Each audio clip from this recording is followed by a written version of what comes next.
கண்டிப்பாக பவித்ரா. நேற்று நடந்த ஐபிஎல் போட்டியில் பஞ்சாப் மற்றும் பெங்களூர் அணிகள் நேற்று மோதின. இதில் பஞ்சாப் அணி 157 ரன்கள் எடுத்தார்கள். இதனை அந்த இலக்கை எட்டே ஆடிய பெங்களூர் அணி சிறப்பான ஒரு ஆட்டத்தை வெளிப்படுத்தினார்கள். அதில் குறிப்பாக விராட் கோலி 23 ரன்கள் எடுத்து ஆட்டமிழக்காமல் இருந்தார்.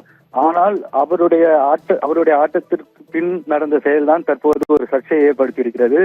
அவர் அந்த போட்டியை வென்ற பின் பஞ்சாப் கேப்டன் ஸ்ரேயாஸ் ஐயரை பார்த்து ஒரு விதமான அருவருக்கத்தக்க முறையில் ஒரு செயலை செய்தார். அந்த செயலுக்கு தற்போது கண்டனங்கள் வலுத்து வருகின்றன.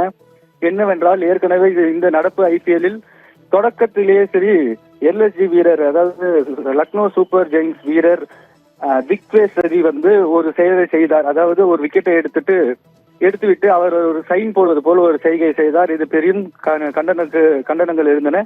இதனை அடுத்து அவருக்கு எதிராக ஐபிஎல் நிர்வாகம் ஒரு போட்டியில் ஆடவும் 12 லட்சம் ரூபாய் அபராதமும் விதித்தார்கள். இதே போன்றுதான் கடந்த ஐபிஎல் தொடரில் கொல்கத்தா அணிக்கு எதிரான ஒரு போட்டியில் அஷித் ராணாவும் அதே போன்று செய்ததால் அவருக்கும் அபராதம் விதிக்கப்பட்டது. ஆனால் தற்போது மூத்த வீரராக, அதுவும் இந்திய அணியும் சரி ஐபிஎல்லும் சரி, ஒரு முக்கிய வீரராக பார்க்கப்படும், ஒரு அனுபவ வீரராக பார்க்கப்படும் விராட் கோலிக்கு ஏன் ஒரு நடவடிக்கை கூட கிடையாது? சின்ன இளம் வீரர்களுக்கு ஒரு நடவடிக்கை, மூத்த வீரர்களுக்கு ஒரு நடவடிக்கை எடுப்பீர்களா என நெட்டிசன்கள் விராட் கோலியை வறுத்து எடுக்கின்றனர். அதே போன்று பிசிசிஐ மற்றும் ஐபிஎல் நிர்வாகத்திற்கு நெட்டிசன்கள் பல கண்டனங்களை தெரிவித்து வருகிறார்கள். ஒரே மாதிரியாக எல்லாருக்கும் ஒரே மாதிரியான நடவடிக்கை தான் வேண்டும்.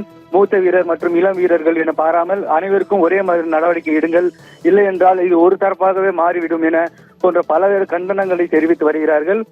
இணையத்தில் திறந்தாலே தற்போது விராட் கோலியும் பிசிசிஐ நிர்வாகம் மற்றும் ஐபிஎல் நிர்வாகத்திற்கு தான் நெட்டிசன்கள் அனைவரும் இந்த ஒரு கண்டனத்தை தெரிவித்து அவர் மீதும் அதே நடவடிக்கை எடுக்க வேண்டும். ஒரு போட்டியில் அல்லது 2 போட்டியில் ஆட தடை விதித்து போட்டி ஊதியத்தில் அபராதம் விதிக்க வேண்டும். ஏனென்றால் அப்பதான் பிசிசிஐ ஐபிஎல் நிர்வாகம் ஒரே மாதிரியாக செயல்படுகிறது. யாருக்கும் ஓரவஞ்சனை காட்டாமல் ஒரே மாதிரியாக செயல்படுகிறது என தெரிவிக்கும் வகையில் அவர் மீது நடவடிக்கை எடுக்க வேண்டும் என தற்போது நெட்டிசன்கள் கூறி வருகிறார்கள். பவித்ரா.